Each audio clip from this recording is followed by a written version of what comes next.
Y nosotros, aunque se diga que no hay ambiente de campaña, vamos a seguir buceando en la campaña porque nos apasiona conocer a fondo las propuestas y quizás a propuestas que en los grandes medios no tienen su lugar y que acá queremos conocerlas a fondo, entenderlas y también, ¿por qué no?, conectar con ellas. Y lo más importante, darte información a vos sobre todas las propuestas que están circulando en estas apasionantes, aunque te hagan creer lo contrario, apasionantes, primarias, abiertas, simultáneas y obligatorias. Estamos conectando con alguien que es feminidad no binaria y precandidate a diputada por Alternativa Ciudadana en la Ciudad de Buenos Aires, en la lista que encabeza el dirigente Martín Jourest, quien pertenece a Libres del Sur. En diferentes flyers de su campaña podemos ver la leyenda por un congreso no binario. Es Nadia Tolosa. Nadia, acá Esteban Chiachio, bienvenida a Cítrica Radio. ¿Cómo te va? Buenas tardes.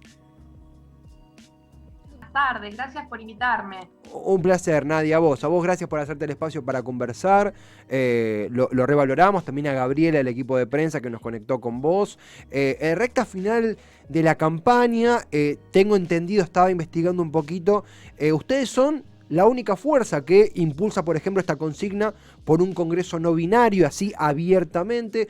¿Cómo es la reacción con los vecinos o con la gente? ¿Cómo es la interacción ante esta propuesta con el electorado? ¿Cómo ves eso? No tuvimos ningún tipo de sorpresa ante el electorado, a contrario de lo que podríamos llegar a pensar, que las cuestiones de género se presentan como una cuestión rara, como una incógnita, o con ciertas resistencias, porque todavía hay muchas resistencias a las cuestiones de género, sobre todo lo que hace a diversidades y disidencias. No tuvimos una recepción reticente. Lo que sí hubo es en las redes sociales, en lo que hace al contacto cara a cara, cuando vamos a los barrios y los recorremos, ahí no, pero en las redes sociales sí hay violencia política, ¿no? Existe, no se puede negar, el único desafío que tenemos es cómo la vamos a manejar. Así que ese es el cuadro de situación que tenemos hoy con esta propuesta de un congreso no binario. Cuando, Nadia, también consultarte, ¿no? Porque cuando preparábamos la nota, de nuevo, Gabriela, que es la prensa allí de Alternativa, nos enlazó, ¿no? Y conversábamos, viste, cuando se arma la hoja de datos, todo eso del invitado, invitada, la feminidad no binaria, ¿qué implica? ¿Cómo la describirías? ¿Qué representa dicha concepción? Bueno, lo primero que hay que aclarar es que cuando hablamos en la República Argentina de identidades de género, nos tenemos que remitir a la Ley de Identidad de Género, que establece que hay tantos géneros como personas hay, porque el género es autopercibido. Entonces, lo que yo voy a decir sobre cómo ser no binaria tiene que ver exclusivamente conmigo, exclusivamente con mi persona, en cómo yo me siento, en cómo yo me autopercibo. Yo te puedo contar eso. Ahora, mi experiencia no es extrapolable hacia otras personas no binarias. Eso es lo más importante. En mi caso, ¿por qué soy femenina no binaria? Porque tengo toda una historia como mujer en esta sociedad binaria, y de esa historia yo no reniego. Yo me hago cargo de todas las cosas que pasé como mujer, de todos los obstáculos que me encontré como mujer, pero siempre tuve esa sensación de sentirme encarcelada en el binarismo de género. Siempre me pregunté, ¿hay que ser hombre o ser mujer? ¿Esto es todo lo que hay? Entonces, me di cuenta de que yo pertenecía a un solo casillero y que esos casilleros me agobiaban, me cortaban la libertad.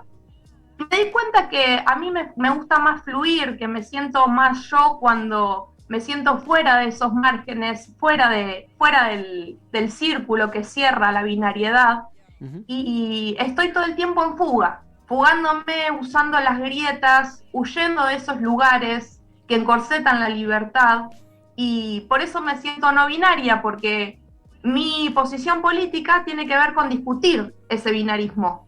Y esa es mi posición principal, tiene que ver con una postura de discusión, de poner en cuestión, de abrir horizontes.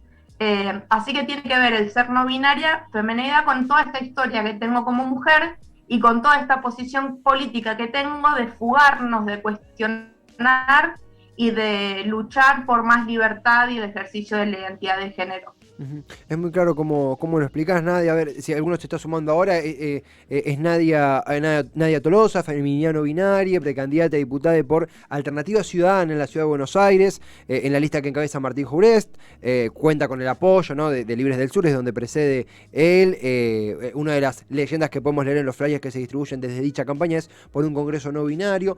Vos sabés que mencionabas el factor político, ¿no?, el posicionamiento político a partir de esta introspección, esta experiencia que compartías, y muchas veces está esto de, bueno, la vida personal por un lado y la campaña por el otro, como si uno en la campaña, el precandidata se tuviera que disfrazar o decir algo que no es, o impostar, cosa que sucede todo el tiempo, lamentablemente no lo vamos a negar, pero en este caso se da esta combinación de tu historia personal, tu vida privada y también tus convicciones políticas. En las campañas, en las conversaciones, en los encuentros de nuevo con el electorado, con gente de tu propio frente, con gente opositora, ¿cómo llevas el factor personal? ¿Cómo te gusta extrapolarlo? ¿Cómo te gusta contarlo, si extrapolarlo no es la palabra? ¿Cómo te llevas con esa interacción? Bueno, como primera medida te tengo que decir que yo soy feminista y que como feminista entiendo que lo personal es político. Entiendo que las cuestiones personales están atravesadas por situaciones de poder, entonces ya desde ahí para mí es difícil tratar de escindir el recorrido personal y experiencial de lo que es una propuesta política. Todas las personas tenemos una posición política en relación a quiénes somos, a cómo nos comportamos. Por más que se quiera negar, como decís vos, esto de impostar, de impostar para las campañas, de promover una polarización en las campañas, donde trata de escindirse la persona de lo que dice, de lo que hace, y para mí hay una continuidad en cómo somos, en qué somos y en cómo nos paramos. Yo lo que veo es que primero en el espacio en el que estoy, todas mis propuestas y todo lo que yo pienso y mi posición política, no solo que fue respetada, sino que me abrieron los brazos y me dijeron que ese era el espacio para ser quien yo soy. Entonces, en mi espacio encontré un lugar para expresarme y para llevar mis propuestas. ¿Cómo se ve con la oposición y con otros sectores políticos? Me siento sumamente contenida por mi espacio. ¿Hay violencia política? Sí. ¿Cómo se banca? Con el espacio político. Nos hacemos comunidad, nos acompañamos, nos fortalecemos, así que lo vamos llevando de manera comunitaria y entrelazada entre nosotros. Trabajamos de una manera muy, muy unida para hacer frente. No consideramos que enfrentarnos a distintos factores tenga que ser de manera individual, sino que aprovechamos nuestro espacio político para posicionarnos y para hacer una comunidad realmente, una comunidad política. Por eso es que proponemos una nueva democracia, una democracia real. Cómo somos en nuestro espacio y cómo somos como personas lo trasladamos a las propuestas políticas que tenemos en nuestro espacio partidario. Hacemos de eso una fuente de conocimiento para producir propuestas. Entonces, de una manera muy afianzada trabajamos y nos vamos haciendo frente a los distintos factores que se nos van presentando. Nadia, tomo esto que vos mencionabas, ¿no? De problematizar en el sentido de replantear o de no tomarla como un problema, sino problematizar, debatir, disputar lo que para nosotros es democracia. Yo creo que eso tiene dos lecturas. Por un lado, una opinión personal, digo, a título personal lo que viene, ¿no? Una opinión nefasta, que es la gente que desde la derecha cuestiona la democracia y que se lava las manos con cuántos desaparecidos hubo, que será tema de otra conversación. Y por el otro lado, un rol que me parece súper piola, que es el de decir, pará, esto es una democracia, abonamos a ella, pero tiene un montón de fugas que necesitamos solventar. Y muchas veces entender que el Congreso no es una casta aislada de la sociedad, sino que es una representación indirecta y para eso tienen que estar representados todos o la gran mayoría de los colectivos que integran la sociedad. En ese sentido, a la hora de imaginarse, de construir, mejor dicho, construir la propuesta para el Congreso, ¿cuáles crees que son los pilares, ya en este caso de Alternativa Ciudadana? ¿Cuáles son sus principales críticas para el gobierno porteño? Y también algo que hablamos con Dani Gasparín en otra ocasión, que los diferencia de otras propuestas de izquierda. ¿Cómo se diferencian con estos dos polos que componen el gran electorado, la gran propuesta electoral de la elección porteña? Bueno, con relación al gobierno porteño, tenemos mucho para decir. ¿Por qué? Porque estamos hablando de la jurisdicción más rica del país, que tiene indicadores de desigualdad, o sea, una brecha de desigualdad que es muy grande. No solo porque lo que se suele decir del gobierno de la ciudad es, bueno, en la ciudad de Buenos Aires hay 16,5% de pobreza. Ahora, ¿cómo está esa brecha? ¿Cómo está conformada? ¿Quiénes son las personas que están en la pobreza? ¿Cómo se localizan? ¿En qué barrios se localizan? Ahí en la ciudad de Buenos Aires hay todo un diseño urbanístico de las zonas a ocupar por clases. Está así destinado. Esto se ve, por ejemplo, en las escuelas.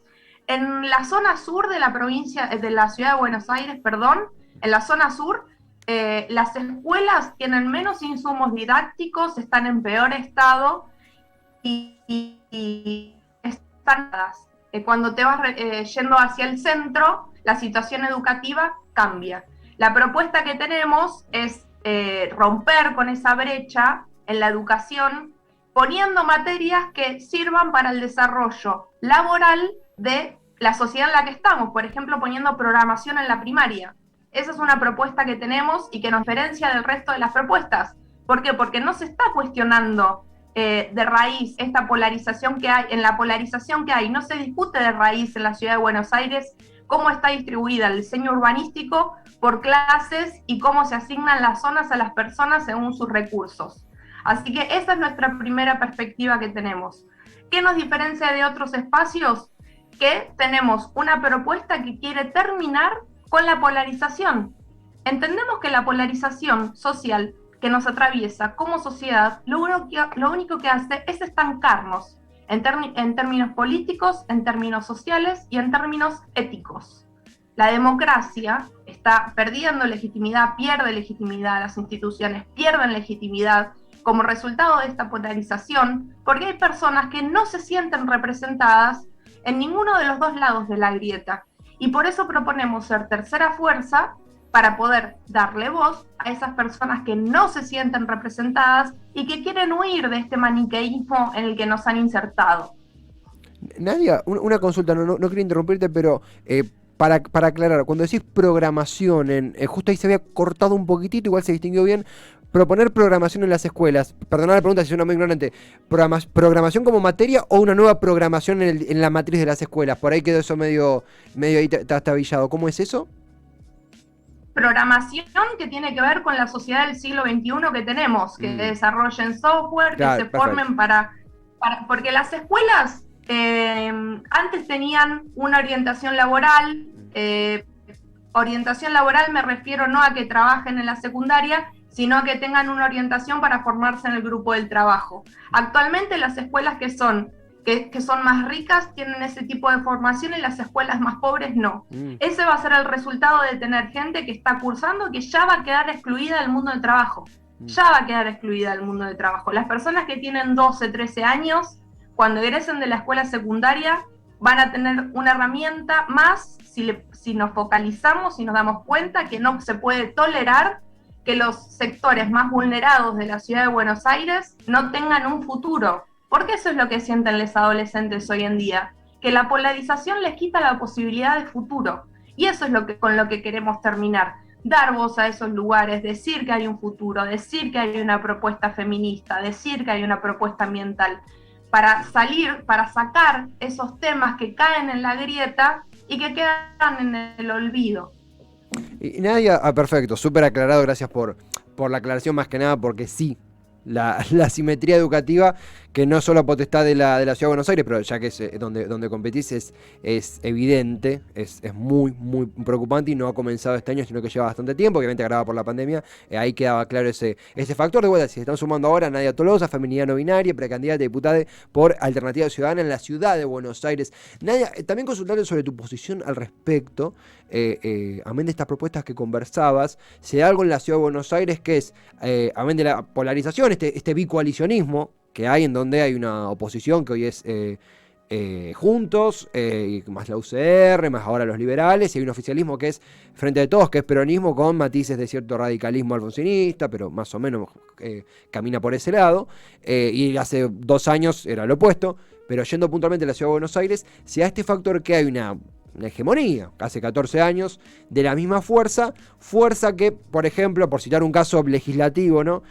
Cuando se votó el cupo laboral travesti trans, si uno ve quiénes votaron en contra, pertenecen todos al PRO, a la propuesta republicana, que es la que gobierna la ciudad de Buenos Aires. ¿Por qué te consulto esto? Porque hay una especie de ayornamiento, entre recontra comillas, de la reta que busca coquetear con ciertos sectores alternativos, de la política alternativa, centros sectores progresistas. En ese sentido, ¿no? Más allá de lo que yo opine, ¿sentís que se da ese acting desde el jefe de gobierno? ¿Cómo observás su performance en este estilo? ¿Cómo ves una hipotética, ¿no? Coalición o conversación tuya con otros diputados de otros frentes en el Congreso? ¿Cómo te imaginás la interacción en la Cámara de Diputados una vez arribada allí? Bueno, como primera medida te tengo que decir que a mí no me sorprende esta forma de aparentar y después votar en contra, porque es lo propio que hace el discurso liberal. Por más que digan que no son liberales, el PRO es una formación, una agrupación, un conjunto, ahora se dicen juntos, de personas que tienen ideas liberales, y el liberalismo y el capitalismo se adaptan a todos los contextos. Así que tienden a tomar ciertas luchas una vez que explota socialmente. Fíjate cómo funciona. Las mujeres nos organizamos en la calle. Ocupamos 1 millón de personas reclamando por el aborto legal, y recién ahí logramos que nuestra propuesta sea entendida en términos de democracia deliberativa, nos hayan dado participación y voz, y recién ahí, una vez que ya estábamos hartas, la propuesta tuvo lugar. Bueno, el liberalismo funciona así, y el progresismo también. Hasta que no hay un colapso social, no hacen un cambio. Y en el medio, hasta el cambio, tienden a adaptarse y a tomar esas demandas para utilizarlas como un anzuelo para los votos. Ahora se ve, por ejemplo, con Milei.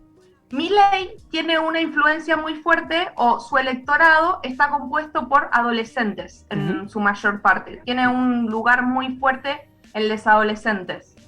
Y esto se ve porque va absorbiendo demandas de los adolescentes y quitando otras. Entonces logra formar ese núcleo duro de personas que acompañan en sus ideas, por más que diga lo que diga. En el Congreso no hay nada distinto en relación al juego político que tenemos, por ejemplo, mujeres, disidencias y diversidades en la calle. Venimos de una práctica de democracia deliberativa y estamos acostumbrados a dialogar y a proponer, según nuestra perspectiva desde el movimiento de mujeres, es una perspectiva feminista. Y esos valores, esa horizontalidad, esas formas no jerárquicas, las vamos a llevar al Congreso y vamos a proponer un diálogo donde tengamos en cuenta que el capitalismo y el liberalismo tienden a adaptarse, y que con eso va a haber que dialogar, nos guste o no, porque no se trata de imponer ideas. No se puede llegar al Congreso para imponer ideas, para imponerse. Eso no es el camino es el camino del diálogo. Y así es que lo vamos a hacer. Vos sabés que, empezando a concluir, ¿no? Acá ponen en el Twitch, hay muy buenas reacciones, acá en el tweet de Cítrica Radio, Genie pone Gavita-re, compartiendo un poco lo que mencionabas. Te comparto algo, justo pasó esta semana, no es una persona de otro espacio, pero medio en un tiempo extra de la nota. Conversamos con Manuela Castaneira, que es una precandidata de otro espacio, de Nuevo Más, pero justamente viene en línea con esto. Cuando le pregunté sobre, bueno, para diferentes propuestas, cómo se plantea en un congreso en donde, accediendo por los porcentajes que podría llegar a manejar, es obvio que va a haber que coalicionar, va a haber que acordar con diferentes frentes para llevar a cabo ciertas propuestas. Es inevitable, no es una opinión mía, sino que es inevitable. Un poco por ahí como que habló de, no, pero el apoyo social, la movilización, está perfecto su lectura y nada niega que pueda llevarla a cabo. Pero ¿por qué traigo esto? Porque también entendemos que el Congreso implica coalicionar. La democracia que tenemos, con todas las fugas que puede tener, implica sentarse a veces en una mesa larga con gente que no piensa como uno y llegar a un punto de acuerdo, porque de eso se trata. Esa es la traducción de la votación, para eso votamos. En ese sentido, Nadia, te compartí esa conclusión, ¿no? Como porque me quedo acá girando en la cabeza. Estamos ya en la recta final de las PASO. Imagino que hay un montón de laburo que han hecho, un montón de vecinos con los cuales han charlado. ¿Qué te está dejando esta elección? ¿Qué imaginás, porque sos joven, qué imaginás en el futuro, en tu vida política y también la alternativa ciudadana? ¿Qué le decís a la gente que está escuchando y que vota en la Ciudad de Buenos Aires? Lo que quieras decir para concluir, reflexionar, el micrófono es tuyo. Bueno, lo primero que tenemos para decir como espacio político es que estamos muy entusiasmados porque estamos llevando estas propuestas, tenemos una muy buena recepción, así que estamos muy contentos con que nuestra propuesta haya sido bien recibida. ¿Qué imagino para el futuro? Alternativa Ciudadana es un espacio nuevo que nació frente a la polarización, y es un espacio que se va a seguir fortaleciendo. Vamos a seguir luchando por nuestras demandas, por una propuesta feminista y ambiental que proponga reformas estructurales para desarmar las estructuras que vulneran a las personas más marginadas, es a quienes más las aplasta, y imaginamos un futuro muy prometedor.